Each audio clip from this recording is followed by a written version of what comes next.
શનેડોમાં અત્યાર સુધી 12 ગેર નથી આપ્યા. વસ્તુ કઈક યુનિક લાગી. એમાંથી નવા શનેડા કરવા હોય ટોટલ 12 ગેર આવશે. ઊંચો ઢોરો હે, આગળ ચડાવવાના હે આપણે. તમે આમાં બેમાં ડિફરન્સ જોઈ શકો. આમાં ઓટોમેટિક હાઇડ્રોલિક આપી દીધી છે. મિની થ્રેશર છે, પછી પાણીનો પંપ છે. તો નમસ્કાર ખેડૂત મિત્રો, આજે આપણે આવી ગયા રાજકોટ જ્યોતિ એન્જિનિયરિંગની મુલાકાતે. તો આને જોઈ શકો, આનું આ ફેક્ટરી છે, આખી કંપની છે ટૂંકમાં. તો હાલો આપણે જોઈએ કેવી રીતે.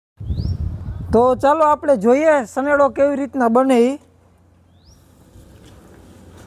આપણે અંદર આવતા જ અહીંયા સનેડો પડ્યો ને સનેડો કામ કેવી રીતના કરે ને બને કેવી રીતના, આમાં હું ઇમ્પ્લિમેન્ટ લાગી શકે, આની સનેડાની વિશેષતા શું છે, કયું મટીરિયલ યુઝ કરે, બધી આપણે માહિતી આપણે આ વ્લોગમાં આપવાના છે. તો આપણી સાથે અત્યારે દીપકભાઈ જોડાઈ ગયા અને કેવી રીતના બનાવે, કયું મટીરિયલ યુઝ કરે ને એ માહિતી હવે આપણે દીપકભાઈ આપશે. તો કેતનભાઈ, આપણે છે ને 2 થી 3 અલગ અલગ મોડલ બનાવી છે સનેડોના. જેમાં એક આ પીટીઓ સિસ્ટમ વાળો સનેડો થઈ ગયો છે, જેમાં હાઈ લો ગિયર સિસ્ટમ વાળો છે, ઓટોમેટિક હાઇડ્રોલિક છે, પીટીઓ શાફ્ટિંગ છે, જે એક મોડલ ઈ થઈ ગયું છે. બરોબર. પછી એક મોડલ બીજું એક આવડું છે, જેમાં તમને ડિફ્રેશન વાળો આખો મળી જાય છે, જેમાં બોલેરોનું ડિફ્રેશન આવશે, અલ્ટોનો ગેર સિસ્ટમ થઈ જાય છે. એક આ મોડલ પણ છે, બરોબર છે. અને તમારે 4 વ્હીલ સિસ્ટમ કરવી હોય તેમાં તમારે 4 વ્હીલ સિસ્ટમ પણ થઈ જાય છે. આગળ 4 વ્હીલ સિસ્ટમમાં સિંગલ વ્હીલ આગળ આપણે ઓલા સનેડામાં એવી રીતના ફિટ કરવું તો થઈ જાય. ના થઈ? હા, સિંગલ વ્હીલ ફિટ કરવું હોય તો પણ થઈ જાય છે. તમારે આમાં 4 વ્હીલ કરવું હોય તો પણ થઈ જાય છે, ખેડૂતની રિક્વાયરમેન્ટ મુજબ. અને ઘણી વખત ખેડૂતોને એવો પણ થતું હોય છે કે ઘણા સનેડા જૂના થઈ ગયા હોય, 10-15 વર્ષ જૂના સનેડા થઈ ગયા હોય, તો નાના ખેડૂતો હોય તો એ લોકો એવું કહેતા હોય કે ભાઈ અમારે સનેડો જો એનો રિપેર થઈ જતો તો નવો લેવો ને. તો આપણે એ પણ કરવી છે કે ઘણા ખેડૂત મિત્રોને જો જૂના સનેડામાંથી નવા સનેડા કરવા હોય તો એને આપણે કલર શીખે બધું કમ્પ્લીટ આખું વ્યવસ્થિત એને બનાવી આપશું, કે જેમાં એન્જિનથી લઈ ગિયર બોક્સ, ડિપ્રેશન બધું ટોટલી વ્યવસ્થિત બનાવી આપશું. અને કલર શીખે આખો એને નવો સિસ્ટમનો આખું કરી દઈશું એને. ને દીપકભાઈ, આપણે આ સનેડા કેટલા વર્ષોથી બનાવી? આપણું સનેડાનું ઘણી જૂની પેઢી છે, જે અમે 25 વર્ષથી અમે બનાવીએ છીએ. 25 વર્ષ. જે 25 વર્ષમાંથી અમે ઘણો બધો અનુભવ પણ લીધો છે. ખેડૂતને સ્થળ ઉપર પણ જતા હોય છે કે ખેડૂતોને શું જરૂરિયાત છે, જમીન કેવા પ્રકારની હોય છે. તો ભાનવડ થઈ ગયું છે, પછી દ્વારકા થઈ ગયું, ભાટિયા થઈ ગયું, કેનેડી થઈ ગઈ, એ સાઈડની જમીન પણ અમે જોઈ લીધી ત્યાં સ્થળ ઉપર જોઈને કે એ ખેડૂતોને કઈ રીતની જરૂર છે, કેવું અનુકૂળ આવે છે, એ જમીનમાં કેવી રીતના બનાવી તો અહીંયા અનુકૂળ આવે. એના અનુકૂળ પ્રમાણે એની સ્પીડ, એમાં વજન કેટલો આપવો, કેટલો એમાં કલ્ટી કઈ ટાઈપનું ગોઠવવું, એની સ્પીડ કેટલી રાખવી, એ બધું અમે આખું કેલ્ક્યુલેશન કરીને પછી અમે ખેડૂતને અનુકૂળ પ્રમાણે કરેલું છે. બરોબર. કે ભાઈ ગમે વસ્તુ ગમે એને આપી દેવી એવી સિસ્ટમ ને. બરોબર. પણ એની જરૂરિયાત પ્રમાણે આખું બનાવેલું છે. તો અહીંયા એન્જિન પડેલા છે, એના વિશે અમને થોડીક માહિતી આપો દીપકભાઈ. જે બ્રુઝ કંપનીના એન્જિન છે, જેમાં તમને 10 HP માં એન્જિન મળી જાય છે. અને એન્જિન પણ 2 ટાઈપના આવે છે, એક એલ્યુમિનિયમ બોડીમાં પણ આવે છે, અને થોડા નજીકથી બતાવો એટલે ખેડૂત મિત્રોને ખ્યાલ આવે.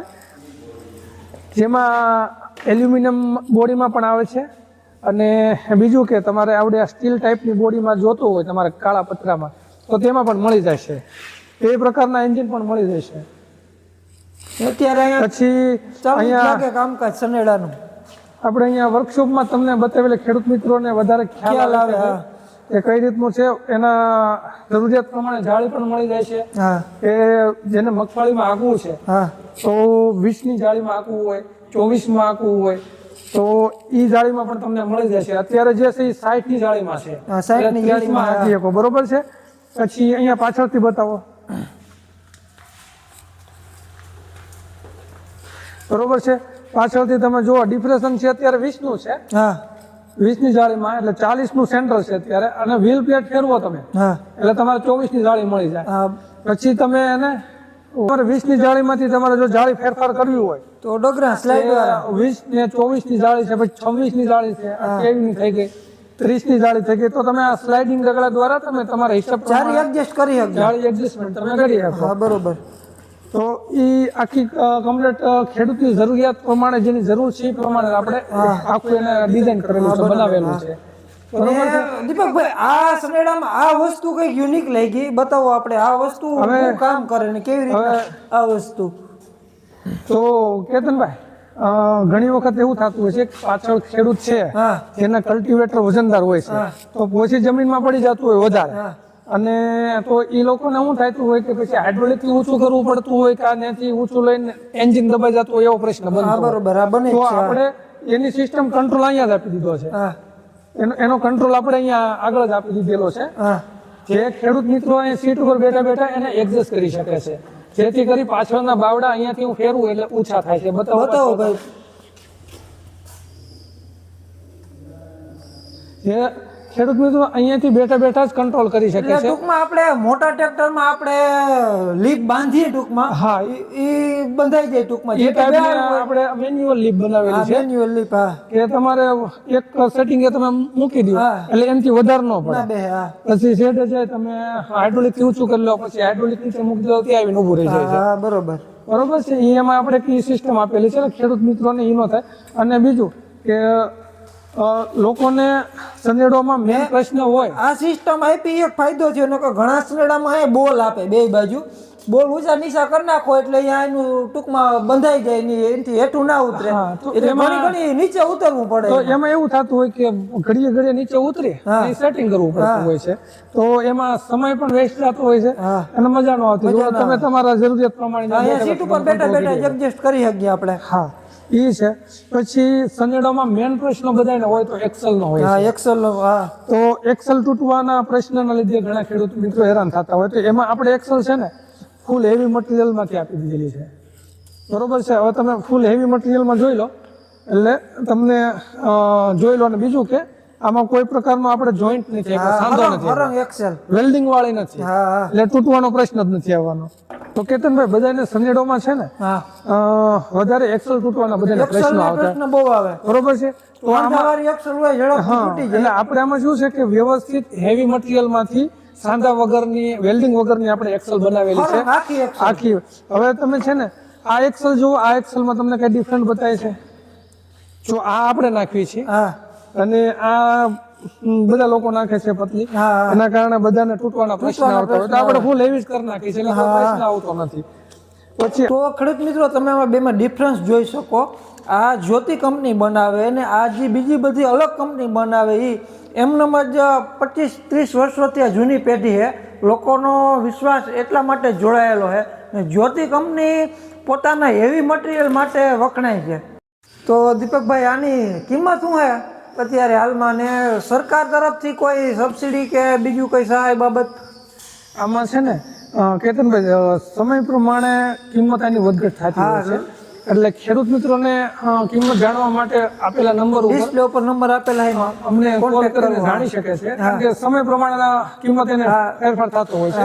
અને બીજું એ કે આમાં સરકાર માન્ય 25,000 રૂપિયાની સબસિડી છે. 25,000, બરોબર છે. હા, બરોબર. હવે આપણે કોઈ ટેક્સ બેક્સ ને એક્સ્ટ્રા નથી લેતા, જે કિંમત કેવી છે કિંમતમાં બધું ભેગું આવી જાય છે, અને ખેડૂત મિત્રોને ચોખ્ખા 25,000 રૂપિયાની સબસિડી મળે છે આમાં. તો તમે વિડીયોમાં આગળ જોયું કે સનેડો કેવી રીતના બને, એ તો તમે જોઈ લીધું, પણ સનેડો કામ કેવી રીતના કરીને એક એક ફ્યુચર કેવી રીતના કામ કરે એ આપણે દીપકભાઈને પૂછશું કે કેવી રીતના કામ કરે. ને દીપકભાઈ, આમાં એન્જિન કઈ કંપનીનું આપેલું છે? તો કેતનભાઈ, તમને આગળ જણાવું તો આમાં એન્જિન ગ્રુઝ કંપનીનું 10 HP નું એન્જિન છે. 10 HP નું? હા, જે ઓરિજિનલ નવું કંપનીનું આવશે, આપણે કોઈ એસેમ્બલ કે જૂનું નહીં આવે. હા, બરોબર. ને ઈ સિવાય આપણે આમાં ગેર કેટલા આવે? તો આમાં ગેર છે ને ખેડૂત મિત્રો, ટોટલ 12 ગેર આવશે. 12 ગેર? જે કોઈ સનેડોમાં અત્યાર સુધી 12 ગેર નથી આપેલા. આપણે નથી સાંભળ્યું સનેડોમાં 12 ગેર આવે. આપણે ઘણા ખેડૂત મિત્રોની એવી ફરિયાદ આવતી હોય છે કે અમારે ખેતરમાં બરોબર સ્પીડ નથી મળતી, ખેતરમાં બરોબર સ્પીડ મળતી હોય તો રોડ ઉપરની સ્પીડ નથી મળતી. ટૂંકમાં ખેડૂત ખેતરે લઈ જવામાં થાકી જાય, લઈ જવામાં. એટલે આપણે એ પ્રકારના 12 ગેર એટલા માટે આપ્યા છે કે તમને રોડ ઉપર પણ આની સ્પીડ 30 થી 32 આજુબાજુની મળી જાય. તો એક ખેતર થી બીજા ખેતરે જવું હોય કંટાળો ના, તો તમારે એમાં કંટાળો ન ચડે. બીજું કે આપણે એમાં એ પ્રમાણે ખેતરની પણ સ્પીડ આપેલી છે કે માની લો કે બીજા હાઈ બીજામાં હાલે છે હા અને હાઈ બીજામાં હાલતી વખતે તમને એમ થાય કે થોડીક સ્પીડ વધારે પડે છે અને દબાય છે, હા તો એના માટે આપણે લો ચોથો મૂકેલો છે. હા ટ્રેક્ટરમાં સિસ્ટમ હા. હોય મોટા તો ટ્રેક્ટર જો એવી રીતના તો હાઈ બીજા કરતા થોડીક અમથી સ્પીડ નીચી થઈ જાય છે. થઈ જાય. હા એટલે એના માટે ખેડૂત મિત્રોને જે સ્પીડે ચલાવવો છે એ બધી સ્પીડ તમને મળી જાય છે. એના માટે આપણે ટોટલ 12 ગેર આપેલા છે, આગળના 10 અને રિવર્સના 2 ગેર છે. હા, બરોબર છે. હા. ને આપણે હાઇડ્રોલિક કંટ્રોલ કેવી રીતના કામ કરે? અને બીજી વસ્તુ છે, ખેડૂત મિત્રોને એ પણ પ્રશ્ન હોય છે કે ભાઈ અમે હાઇડ્રોલિક તો છે પણ ઉપર નીચે જ કરે છે, હા તો આપણે આમાં ઓટોમેટિક હાઇડ્રોલિક આપી દીધી છે. આપણે નજીકથી બતાવો એટલે ખેડૂત મિત્રોને ખ્યાલ આવે કે આમાં આપણે ઓટોમેટિક હાઇડ્રોલિક આપી દીધેલી છે, ડબલ કંટ્રોલ વાળી, કે જેમાં તમારે જેટલી ડીપ લેવી હોય, જેટલું ઊંડાણથી તમારે પાડવું હોય એટલું જ તમે પાડી શકો. હા વધારે લોડ આવે હા. તો ઓટોમેટિક સેન્સર એનું કામ કરીને ઓટોમેટિક એ બહાર નીકળી જાય હા, છે. થઈ જાય. એટલે એન્જિનને ખોટો લોડ નથી પડતો, વ્હીલ સ્લીપ નથી મારતા હા અને જરૂરિયાત મુજબ હાલ્યા કરે છે. અને ખોટે ખોટું તમારે ડીઝલની ખપત પણ વધારે હા બચી જાય છે અને ડીઝલનું સારું રિઝલ્ટ મળે છે એમ તમને. ને આમાં પીટીઓ આપેલા હે બરોબર. પીટીઓ તો આમાં આ પીટીઓ કેવી રીતના કામ કરે ને એમાં હું ઇમ્પ્લિમેન્ટ આપણે હલાવી શકીએ? હા, તો કેતનભાઈ આમાં આપણે પીટીઓ સિસ્ટમ અહીંયા નજીક જ આપેલી છે, જેનું કંટ્રોલ તમે અહીંયા કરી શકો છો. જેનો પીટીઓ નો ગેર હે? હા, પીટીઓ નો ગેર અહીંયા જ આપેલો છે.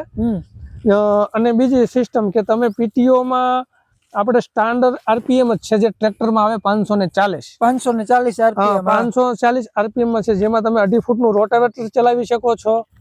પછી બીજું કે તમે એમાં દવા છાંટવાનો પંપ છે, મિની થ્રેસર છે, પછી પાણીનો પંપ છે, નાનું જનરેટર છે, એ બધું તમે એમાં પાછળ પીટીઓ માં બધું કામ લઈ શકો છો તમે. બરાબર.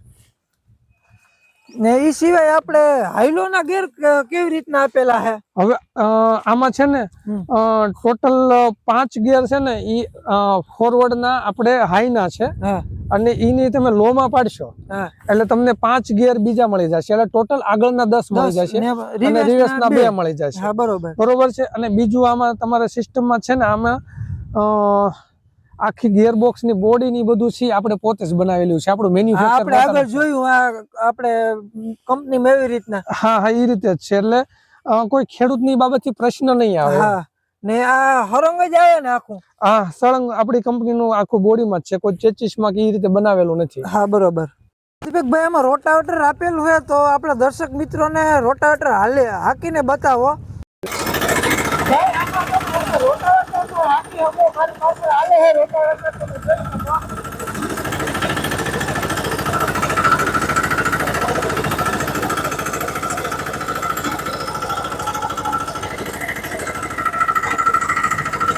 તો ખેડૂત મિત્રો, તમે જોઈ શકો રોટાવેટરમાં સમયમાં રોટાવેટર હાલે. આ ફૂલ એવી જમીન છે, પડતર જમીન છે ટૂંકમાં, એમાં રોટાવેટર હાલે. તમે જોયો તો આમાં ઘાર પણ આવે છે. તમે જોવો અહીંયા ઘાર થાય, જો એવી ઘાર છે. જો હે ને આ જમીન તો પડતર છે, જો એમાં એટલો ઘાર થઈ જાય. ખેડૂત મિત્રો, તમે જોઈ લીધું કે રોટાવેટરમાં તો આનું કામકાજ સારું છે. તો દીપકભાઈ, આમાં ઘણી કંપનીના હે ને લીવરનું પગું અહીંયા હેઠે આપેલું છે, તો અહીંયા તમે કેમ આપેલું છે આ પગું? તો કેતનભાઈ, અહીંયા આપવાનું મેન કારણ એ છે કે તમે પગ મૂકો. બરોબર છે. હવે તમે અહીંયા લીવર પકડીને બેસો ને, તમને આરામદાયક લાગશે. બરોબર છે. હવે જો તમે અહીંયા પગ નીચે રાખશો તો આખો દિવસ આવી રીતના પગ રહેવાથી તમારો પગ દુખવા આવે છે. બરોબર છે. અહીંયા તમે પગ રાખો ને એટલે તમે આખો દિવસ આરામથી ચલાવી શકો. અને આ ટૂંકમાં હાથ લેવાની જરૂર જ નથી પડતી. એટલે તમે આમાં આરામદાયક બેસી શકો. એટલે આખો દિવસ હાંકવા છતાં તમને થાક નથી લાગતો. એટલે આમાં કેતનભાઈ, આપણે ઝીણી ઝીણી વસ્તુમાં પણ ધ્યાન રાખેલું છે કે ખેડૂતોને કે માની લો કે સીટથી કેટલું દૂર સુધી હેન્ડલ હોય તો એના હાથ સીધા રહેવાથી એના તમને થાક ન લાગે દિવસનું. પછી સીટથી હેન્ડલ કેટલું હાઈટમાં હોવું જોઈએ એ ખેડૂત મિત્રોનું આપણે બધું ધ્યાન રાખેલું છે. ઝીણી ઝીણી વસ્તુમાં મતલબ આપણે ધ્યાન આપેલું છે. બ્રેકનું પણ એડજસ્ટમેન્ટ આપેલું છે. લોક કરવું હોય તો લોક થઈ જાય, ને ખોલવું હોય તો ખુલી જાય, ને એક બ્રેક ઉપર વાળવું હોય તો પણ આસાનીથી વળી જાય ટૂંકમાં. હા, એક બ્રેક ઉપર વાળવું હોય તો તમે વાળી શકો છો એમાં. હા, બરોબર. તો ખેડૂત મિત્રો, ખેતરમાં તો રોટાવેટર જોડેલું હોય કે બીજું પણ ઇમ્પ્લિમેન્ટ જોડેલું હોય, એમાં તો વન વે હાલે. ને ખેડૂત મિત્રોનો મોટો પ્રશ્ન હોય કે એક ખેતરથી બીજા ખેતર લઈ જતા હોય તો ધીરે ધીરે હાલે સનેડો. આપણે એ જોવાનું હોય કે હાઈમાં રોડની સ્પીડ કેટલી આવે ને રોડમાં કેવી રીતના હાલે. ખેતરમાં તો વનવે હાલે રોડમાં પણ જો સ્પીડ જોવો તમે ખાલી આને હાઈ ગિયરમાં સ્પીડ જોવો ખાલી તમે. તો સનેડામાં રોટાવેટર મૂકવાનું મેઇન કારણ એ જ છે કે કપા હોય એડા હોય ને લાંબી જારી મરસી વાવેલી હોય તો એમાં પણ ખડ વધારે થઈ ગયું હોય તો રોટાવેટર હાંકી શકીએ આપણે.